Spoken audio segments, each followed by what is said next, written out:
Assalamualaikum warahmatullahi wabarakatuh. Selamat datang di PJA TV dalam acara podcast Topi Riki.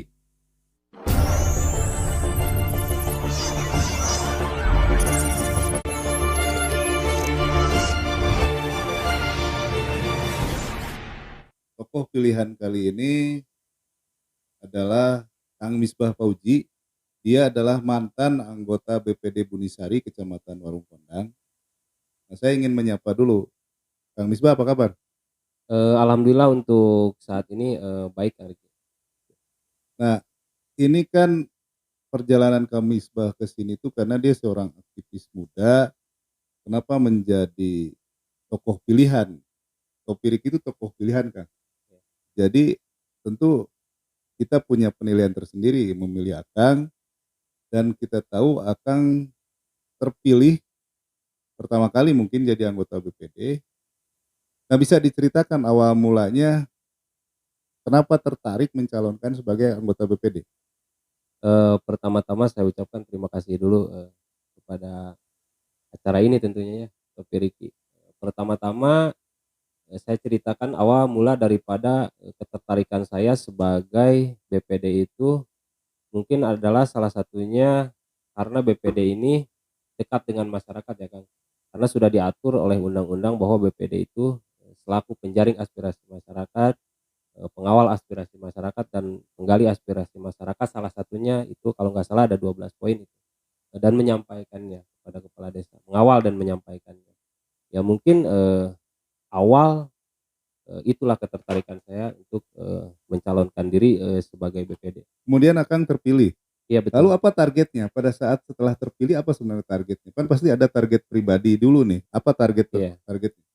Target pribadi ini karena, menurut saya ya, menurut saya target pribadi ini ketika saya terpilih itu, karena ada anggaran yang dialokasikan oleh pemerintah pusat, melalui desa ini, baik itu dari ADD maupun DD ini, ya target awalnya ini ya, bagaimana kita untuk pembenahan ya, bukan berarti, semua tidak ini ya, tentunya kita target awal ini pembenahan, baik itu dari Ya. struktural BPD Bicara maupun bicara pembenahan, itu kan, kita tahu sepak terjang Kang Misbah ini kemudian terpilih menjadi ketua BPD ya, betul betul, dan waktu itu saya dapat informasi bahwa Kang Misbah kemudian dan rekan-rekan tentunya ya, berani-beraninya merekomendasikan kepada aparat penegak hukum terkait dugaan korupsi yang dilakukan oleh kepala desanya. Masih aktif ya waktu itu ya kepala desanya?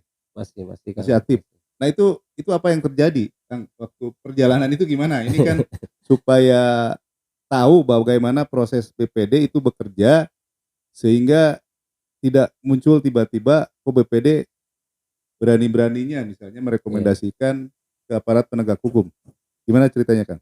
Ya sebetulnya itu kan Kang, karena saya katakan tadi ya bahwa kita itu bekerja sesuai aturan dan undang-undang. BPD itu kan selaku, Badan Pemusyawaratan Desa, salah satu tupoksinya itu sebagai selaku pengawasan ya, daripada penyaluran anggaran. Ya sebetulnya waktu itu, sudah ada mediasi juga dengan kepala desa ya, tentunya kaitan dengan, penyalahgunaan anggaran waktu itu. Sebetulnya BPD ini sudah berusaha juga, bagaimana mencari, solusi untuk, bagaimana anggaran tersebut bisa terselamatkan. Ini kan, menyangkut anggaran, masyarakat ya, bisa terselamatkan uang masyarakat. Nah waktu itu karena mungkin, situasinya juga, tidak tidak seperti yang diharapkan oleh BPD dan rekan-rekan yang lain, tentunya bukan cuma dari BPD Kang, dari pihak kalau nggak salah dari pihak kecamatan, pengalaman saya ya, dari pihak kecamatan maupun, inspektorat yang terkait itu, kita juga berusaha bagaimana menyelamatkan, uang masyarakat, tentunya uang desa, untuk kembali ke rekening desa dan diarahkan sesuai, aturan yang berlaku tentunya. Dan akhirnya si kepala desa itu kan, masuk ke meja hijau ya, di Betul persidangan ya, betul betul. dan divonis berapa tahun, Kang Misbah? Ya itu kalau kalau untuk masuk ke meja persidangan Kang itu, tahapannya lama ya, Lama tahapannya ya? lama. Itu kan kita waktu itu, saya ketika terpilih ini sebagai anggota BPD dulu ya, Dan Iya waktu iya. itu ada ketuanya kalau nggak salah, sebagai guru saya juga ya, Oh beda Pak beda ketuanya ya? beda ya waktu itu, Mhm. Pak Haji Dandi.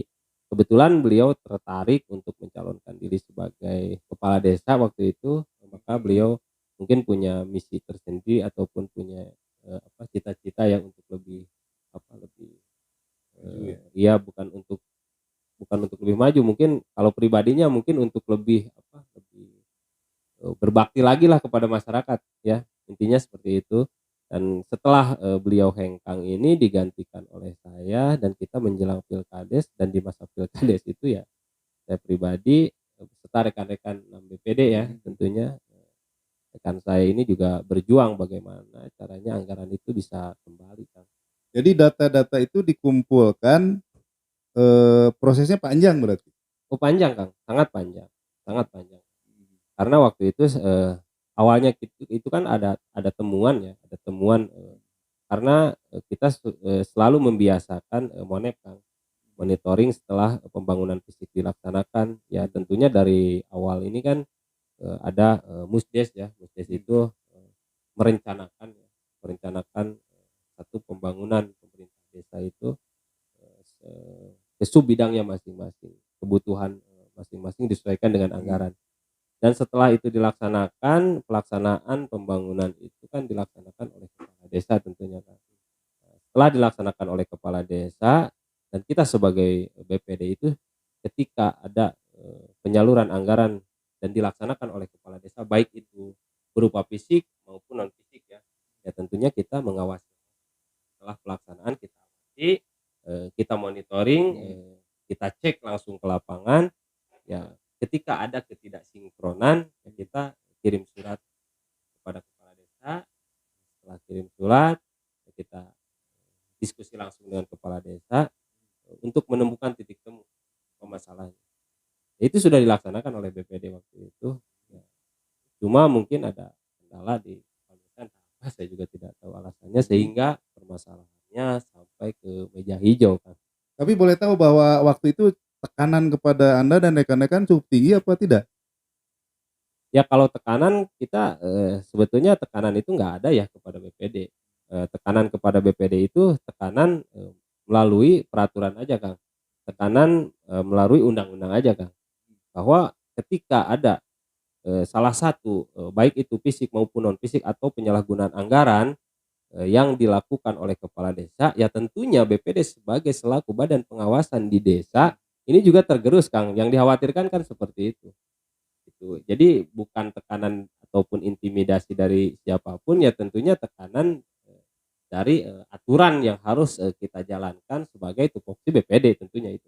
Kang, kita kan, saya mau bercerita dulu, Kang Misbah itu awalnya pernah mencalonkan sebagai kepala desa Bunikasi ya, Betul kemudian kalah, kira-kira beberapa tahun kemudian Kang Misbah mencalonkan BPD, terpilih, lalu selang berapa lama juga menjadi ketua BPD, iya betul betul. itu kan sebuah jabatan lah, amanah lah yang harus Betul dilaksanakan. Ini ada hal yang mengejutkan sebenarnya ketika, tiba-tiba Kang Misbah sudah dalam konteks pemikiran saya itu sudah menjalankan tugasnya secara baik, tapi tiba-tiba ada isu Kang Misbah mundur. betul, bukan isu Kang, fakta itu, Fakta ya. fakta ya, Jadi heeh. bisa dibilang Anda sekarang sudah mantan ya, Mantan mantan sudah mantan mantan, kepala ketua BPD, berarti sudah tidak lagi menjadi anggota BPD. betul, Pertanyaannya, ya. kenapa mengajukan pengunduran diri? Kalau mengajukan pengunduran diri sebetulnya itu lebih ke ranah pribadi ya Kang, lebih ke ranah pribadi. Artinya, bukan, semata-mata, ada unsur dari, eee, keterkaitan ataupun, urusan-urusan yang lainnya. Tentunya itu ada satu pribadi, yang kedua memang, waktu itu, yang saya rasakan ini yang saya rasakan ya Kang, bahwa BPD ini saya sering mengumandangkan buat rekan-rekan BPD yang lain itu 11 desa itu Warung Kondang itu 11 desa, dan saya itu kalau nggak salah, pernah ya saya undang daripada para ketua BPD, tentunya tuan rumahnya di desa saya, waktu itu. Ya saya sering, mengkritisi atau mengumandangkan bahwa BPD ini seolah, anak lahir yang tidak diharapkan kan. Jadi jujur saja ya Ya ya mungkin ya ya ini ya. entah, terjadi kepada BPD-BPD lain ataupun cuma terjadi kepada saya, ini tentunya yang saya rasakan, ini harus saya sampaikan juga kan. Iya iya, Ya tapi saya kan itu anak kandung yang sah ya? ya anak kandung Yangsa dong, Iya, ya anak kandung kita yang sah ya. ter-SK-kan oleh bupati kok. Terus? Ya ya salah satu contoh lah, gini lah Kang, mungkin ini bisa dirasakan oleh BPD-BPD yang lain tentunya. Yang saya rasakan ketika saya jadi BPD, ini bukan saya memprovokasi ya, Ya, dan saya yakin ini Kang, ini bisa dirasakan oleh rekan-rekan yang lain, cuma rekan-rekan yang lain ini pengalaman lah ya, ini ini pengalaman, pengalaman, ini tidak untuk memprovokasi tidak, anggota BPD sekarang yang masih enggak, menjabat ya. ya Nah, tidak, jadi ini supaya clear dulu pemirsa nih, bahwa ya apa yang disampaikan Kang Misbah betul, itu adalah pengalaman, ya. ya. Silakan Kang Misbah.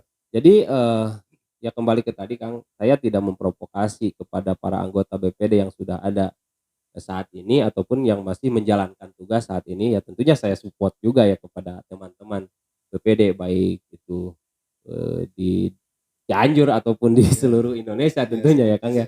Saya support juga kepada rekan-rekan.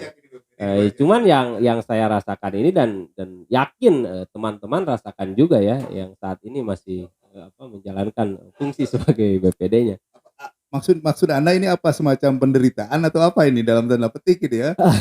Apa maksudnya? Maksudnya apa ini? Ya tentunya bukan penderitaan Kang.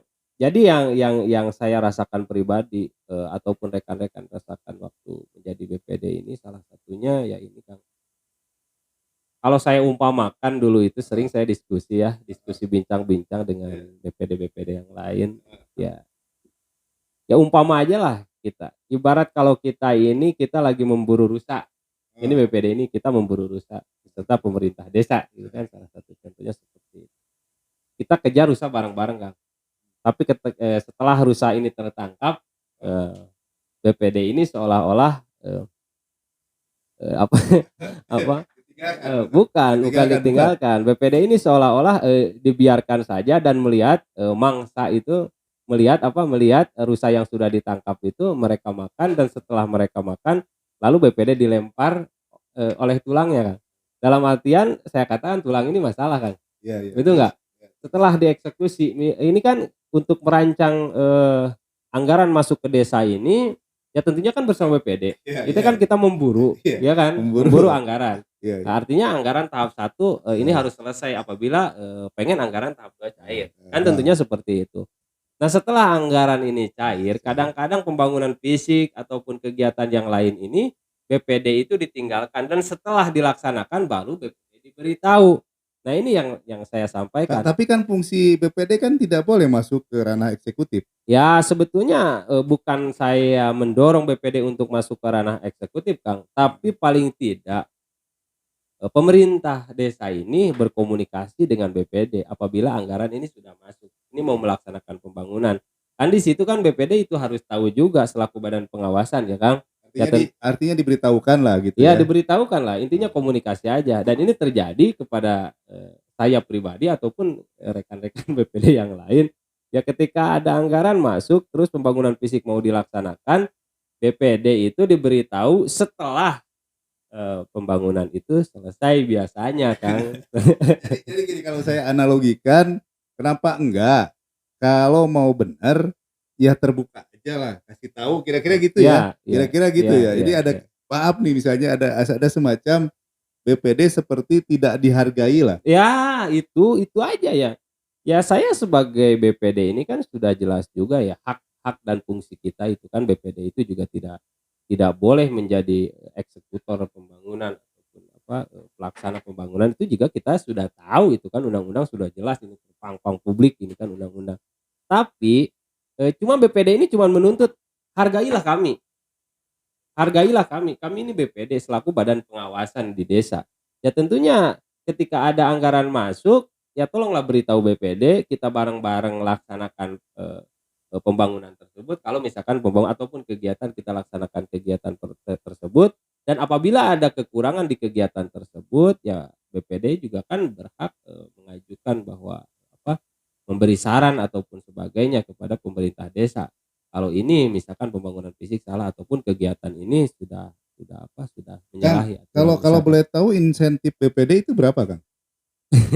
Ya, berapa ini kalau boleh tahu nih, sehingga kan tugas yang berat harusnya berbanding lurus Hmm, dengan pendapatan yang diterima. Karena ya, kelihatan BPD ini cukup berat juga mengawasi roda pemerintahan. Saya tidak bermaksud betul. mengatakan BPD setara dengan DPRD, tidak Ya. maksud karena itu ranahnya berbeda. Tapi artinya pasti ada yang didapat dari anggota BPD di desa masing-masing. Nah, Kang sendiri berapa pendapatannya? Menarik Kang Riki. Iya, iya, silakan, silakan, silakan. Ini sebetulnya saya malu juga ya karena ini profesi ya. Maksudnya saya katakan di sini juga kurang enak ya Kang ya. Iya. Sebetulnya ya kalau mengacu ke situ mungkin eh, singa ketika dikasih makan banyak juga nggak teriak ya Kang. Mungkin salah satunya BPD juga ya ada karena mungkin ada kekurangan atau bagaimana ya. Iya, iya. Eh, Sementara tugas yang diberikan ini sangat berat. Jadi gini Kang, kalau saya pribadi ya terkait dengan anggaran yang masuk ke BPD untuk kinerja BPD itu kan eh, saya bagi rata itu kalau nggak salah itu ketua, wakil ketua, sekretaris bendahara itu kalau nggak salah itu nggak lebih Kang dari 700.000, nggak lebih dari 700.000 Per bulan apa? ya per bulan tapi rapel kan, Oh, rapel. rapel selama 3 bulan dan nggak lebih itu Kang dari 700.000 dan saya pribadi itu tidak ada ketua, tidak ada anggota, saya bagi rata Kang. Saya bagi rata Konsepnya karena itu bagi rata ya. itu konsep saya. Mungkin di desa lain nggak tahu ya konsep saya karena kita motifnya ini BPD itu saya anggap keluarga ya beserta rekan-rekan. Artinya kita harus menanggung segala penderitaan juga bersama-sama dengan rekan karena BPD ini kan bukan eksekutif ya tapi legislatif ya kan. Kang, ini kan kita tahu berarti secara tidak langsung akan pengen mengatakan berarti undang-undang desa tentang BPD ini harus ada revisi ya. Kira-kira gitu nggak? Poinnya nih, berarti berarti ada kelemahan di undang-undang desa terkait dengan BPD ya. Ya kalau ya ini secara pribadi ya Ya, secara juga pribadi. khawatir Ya, nanti saya secara dianggap pribadi provokasi nih. karena Akang sendiri kan sekarang sudah tidak jadi BPD. Iya, Cuman ini bercerita tentang pengalaman Akang selama menjadi BPD. Nah, betul tentu betul. pemirsa juga jangan disalahpahami pendekatan diskusi hari ini tidak dalam konteks memojokkan BPD. Tidak, tentunya Tidak tidak, dalam tidak. konteks itu, ini pengalaman Ya supaya pengalaman. supaya BPD hari ini ke depannya jauh lebih baik. Amin, amin, amin. Ya. Amin, amin. Nah, Tentunya silakan itu. Kang, Anda ceritakan. Ya kalau harapan saya untuk ya secara undang-undang ya gini Kang, karena apa? Karena bekerja juga hambatan ya, ada beberapa hambatan ketika kita bekerja sebagai BPD. Walaupun BPD ini kan bukan bukan legislatif ya, bukan eksekutif, tentunya legislatif ya Kang. Artinya keputusan sendiri ataupun ketua pribadi pun belum tentu jadi keputusan apabila tidak didukung dengan rekan-rekan. Makanya BPD dibentuk ini kan tidak ada yang ini ya, ada 5 orang, ada 7 orang dikatakan ganjil. Itu Tidak ada yang sama. itu guna untuk apa? Guna untuk menyampaikan pendapat ketika pendapat tersebut tidak seimbang Kang. Ya kan? Kalau misalkan BPD ada 10, 5 setuju ini nggak ada titik temu misalkan ya kan. Jadi kenapa dirancang khusus BPD ini beranggotakan 7, 5 ya ganjil lah istilahnya. Ya, apabila yang setuju 4, yang 3 tidak setuju berarti mengacu ke orang BPD. Nah itu keputusan BPD. Jadi gini Kang, harapan saya pribadi karena apa merujuk ke ini juga ke kinerja juga ya tentunya. Tapi itu kan belum dipayungi secara undang-undang Kang. Ini mohon maaf ya kepada semua pihak ya. Harapan saya pribadi itu ya BPD itu juga tidak merangkap jabatan Kang. BPD tidak merangkap jabatan. Misalkan saya kasih tahu nih, saya kasih contoh nih. PNS merangkap jadi BPD. Itu kan undang-undangnya juga tidak ada yang ngatur ya Kang. Kalau PNS merangkap jadi BPD. Tidak ada yang Misalkan melarang juga. iya tidak ada kan. Ada 2 anggaran masuk ke situ. Anggaran sebagai BPD, anggaran juga sebagai PNS misalkan. Tapi secara undang-undang itu sah-sah saja. Cuma secara kinerja kalau PNS merangkap jadi BPD, kebayang nggak Kang? Kebayang itu ketika misalkan ada 2 kegiatan yang harus dilaksanakan oleh BPD dan yang harus dilaksanakan oleh beliau juga sebagai PNS. Artinya ada salah satu yang dipilih Kang untuk ditinggalkan, dan saya yakin Kang, karena di BPD tahu sendiri anggarannya seperti apa, ya kan, yang diterima oleh BPD itu seperti apa, ya dia akan lebih memilih kegiatan di ke-PNS-annya daripada di BPD. Ya itu juga menghambat ke kinerja kita. Ya bukan bukan kembali lagi bukan saya menjudutkan salah satu pihak ya. Ya tentunya, PNS juga kita butuh ya sebagai BPD karena, jam terbang mereka juga lebih paham ya. Kita juga, perlulah orang-orang dari pendidik apalagi Kang.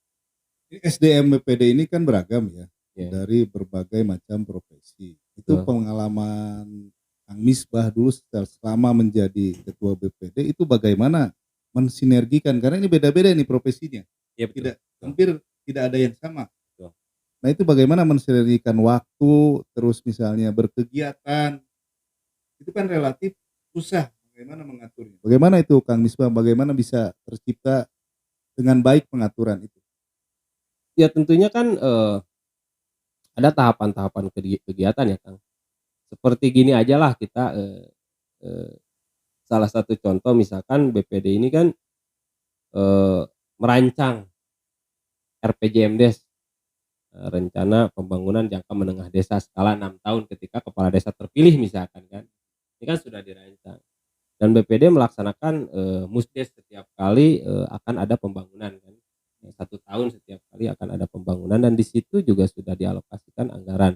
Ya tentunya, kalau misalkan, BPD ini tidak ada, kegiatan yang lain ya, tidak ada kegiatan yang lain ya, kita kapan saja sebetulnya mencari waktu untuk, kegiatan tersebut. Misalkan ada musyawarah khusus BPD misalkan, ya kita adakanlah kegiatan. Yang penting kegiatan tersebut bisa dihadiri. Kalau 7 orang BPD bisa dihadiri 4 orang BPD itu sudah mewakili Kang. Kalau misalkan 5 BPD, misalkan anggotanya ada 5 ya, ketua beserta 4 jajaran ataupun misalkan ketua beserta 6 jajaran misalkan. Ini cukup dihadiri 4 orang kalau 7. Kalau ada 5 orang cukup dihadiri 3 orang dan disepakati 3 orang itu sudah menjadi keabsahan ya daripada, kegiatan tersebut. Mungkin itu Kang. Jadi selama selama Kang Misbah menjadi BPD ya, tentu hambatan kinerja itu paling menonjol sekali, paling dirasakan memberatkan sekali itu di mana? Dalam hal apa? Waktu saya menjadi BPD itu yang paling berat ya, yang paling berat ini mempersatukan antar BPD. Maksudnya pemikiran, maksudnya Ya sikap pemikiran, pemikiran mereka. sikap pemikiran Karena mereka mewakili kampung halamannya masing-masing, masing-masing iya, ya, mewakili keterwilayahannya masing-masing. perwilayahannya ya. Heeh. Jadi, yang justru yang paling saya khawatirkan ini kan, eee, apa, terpecahnya di kubu BPD ini kan. Walaupun saya yakin rekan-rekan BPD juga tidak mungkin ya, tidak mungkin bisa seperti itu. Karena, di atas BPD juga, bukan di atasnya ya, ada satu lembaga kalau nggak salah Adpedas ya. Adpedas ini menaungi BPD itu se-kabupaten dan tingkat kecamatannya juga ada waktu itu, waktu itu. Tapi tingkat nasional juga ada kan itu kan Ada lembaga. ada, tentunya ada. Jadi itu yang paling memberatkan. Ya yang ya satu itu, salah satunya itu, yang Salah paling satu. memberatkan itu mempersatukan pemikiran ya, karena, ada 7 pemikiran yang harus disatukan. Yang kedua itu, karena BPD ini kan, selaku mitra dari pemerintah desa ya kan, cuma kadang-kadang, ada beberapa kepala desa yang anti kritik ataupun, mudah ketersinggungan, ya ini sangat menyulitkan BPD juga untuk berkomunikasi ya tentunya, seperti itu. Ya ini kan, hal yang paling mencolok itu dari apa, pemerintahan desa itu karena memang areanya dekat ya, berdekatan ya. Betul betul. Jadi anggota BPD pasti sangat bersinggungan dengan, konflik yang terjadi di masyarakat, kemudian konflik itu kan diakumulasi menjadi satu hal yang harus dirumuskan agar ada solusi. Betul. Nah itu kadang-kadang solusinya mentok atau gimana pasti ada hambatan kan untuk merumuskan solusi dari beragam pemikiran yang mewakili keterwilayahan tadi kata Kang Misbah.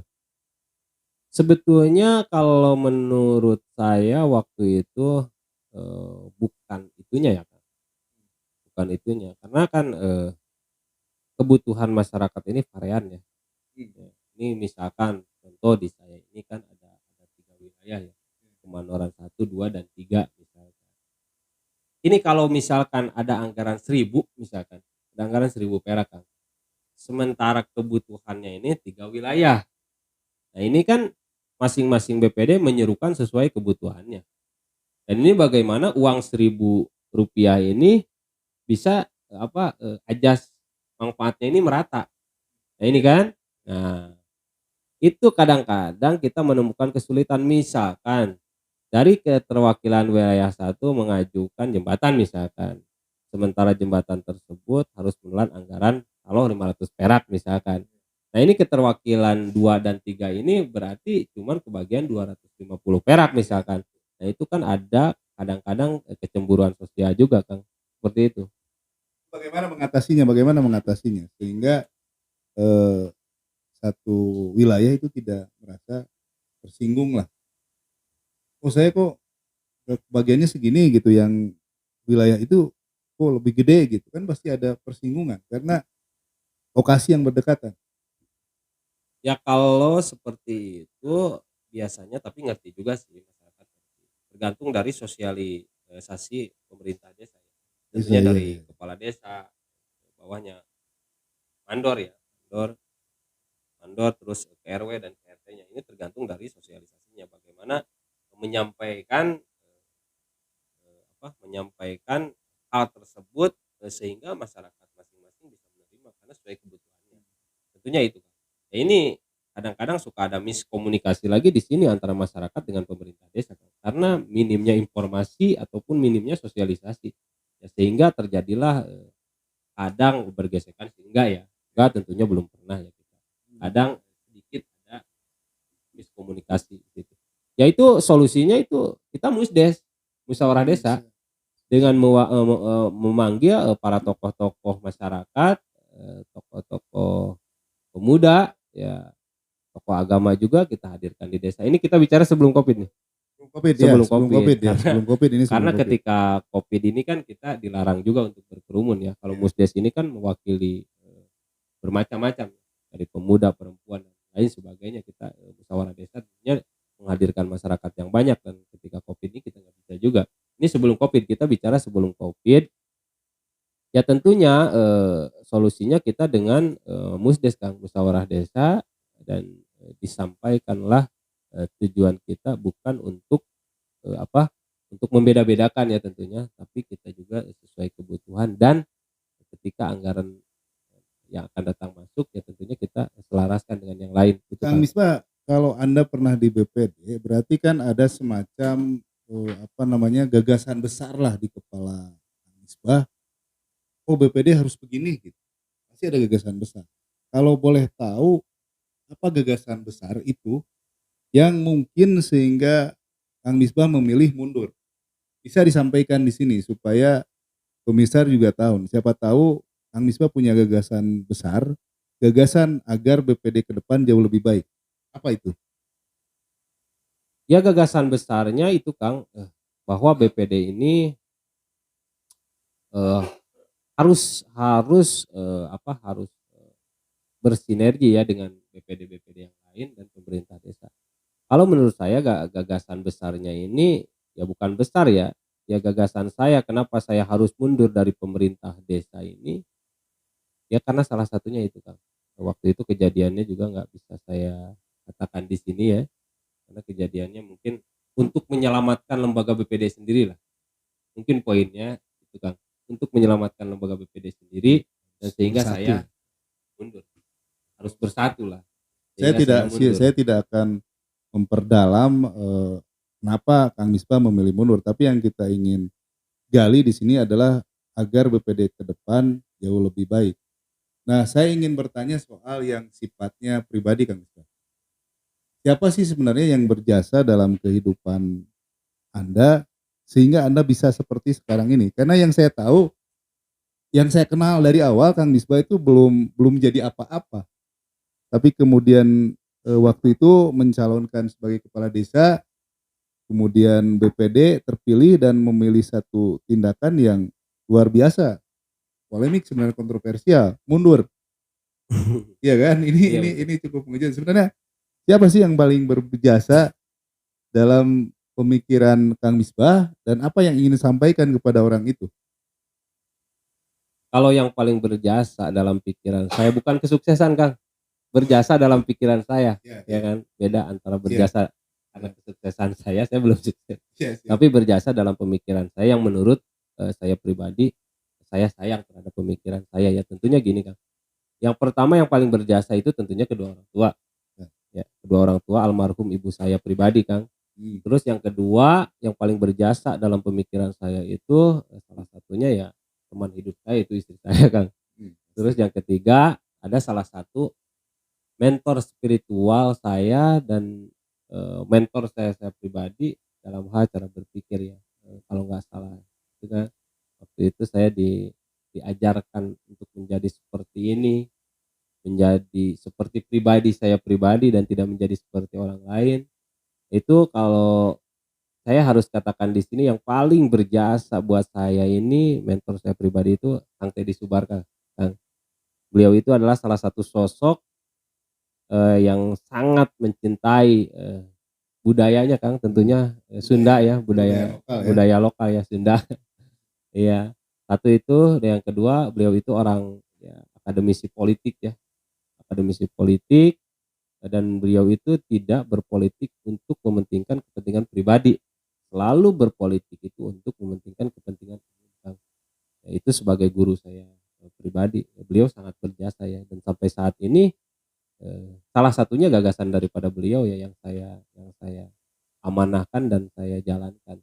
Dan menurut saya ini tidak bisa saya teruskan untuk menjadi BPD ini demi menyelamatkan lembaga BPD waktu itu Kang. Tidak nyesal ya mundur dari BPD, tidak menyesal ya? Oh nyesal tidak Kang, nyesal tidak sedikit pun, tidak ada rasa penyesalan, mundur daripada keanggotaan BPD ya, cuman, khawatir ada Ada khawatir khawatir, ada apa khawatiran Anda? khawatir ya itu dia Kang, khawatir itu teman-teman ini ya mudah-mudahan saya percaya ya BPD di saya ini, satu mereka ini memiliki, apa, eee, mereka memiliki karakteristik yang memang sangat luar biasa ya rekan-rekan BPD. Saya ini yang sekarang masih bertugas di desa Iya iya. saya ya. Ya. Terus kalau misalkan pendidikannya juga luar biasa, rata-rata S1 saya, alhamdulillah. Yang paling utama mereka cinta masyarakat Kang. Nah, yang saya khawatirkan, ya Apa itu? tentunya yang saya khawatirkan, Apa itu? mudah-mudahan mereka ini selalu, menjaga amanah masyarakat, menyuarakan suara masyarakat dan menjadi penyambung lidah masyarakat Kang. Dan tentunya, terus berjuang untuk, berjuang untuk kepentingan masyarakat. Itu kekhawatiran Iya, saya kalau kalau YouTube-nya masih jalan Kang Misbah? YouTube-nya itu. masih jalan? Masih Masih jalan ya? masih. Jadi Kang Misbah ini YouTuber juga, yang mudah-mudahan sukses kan Amin YouTuber-nya. amin amin amin. Nah, kita akhiri diskusi hari ini tentang BPD dalam sejarah, kekinian. Apapun itu paling tidak pemirsa bisa menarik manfaat dari pembicaraan hari ini, bahwa ini semata-mata adalah sebagai pertukaran wawasan, bahwa yang terjadi belakangan ini, misalnya terkait ada banyak kepala desa yang terseret, dalam permasalahan hukum, tentu di sini juga tidak bisa dihindari bahwa ada peran BPD di situ. Bagaimana mengawasi jalannya pemerintahan. Kalau Kang Misbah tadi kan mengatakan, ya ke depan kalau ada kegiatan kepala desa ya kasih tahu lah. Jadi jangan sampai Iya nanti benar benar. seperti ditinggalkan begitu saja. Kalau ini tujuan baik untuk masyarakat, kenapa tidak, sama-sama bekerja. Jadi bukan artinya BPD bukan mau ikut-ikutan gawe, karena tugas BPD ya gawenya kan pengawasan. Jadi jangan sampai kalau udah jalan baru dikasih tahu. Betul betul. Ini penting supaya BPD ke depan jauh lebih baik, jauh bisa memperbaiki diri. Kalau hari ini BPD sudah baik ya ke depan harus jauh lebih baik. Sehingga pengalaman Kang Misbah ini selaku jadi BPD tentu harus dijadikan satu hal yang bisa ditarik Positif lah. manfaatnya, positifnya. Itu aja mungkin dari Topi Riki Channel. Terima kasih. Wassalamualaikum warahmatullahi wabarakatuh.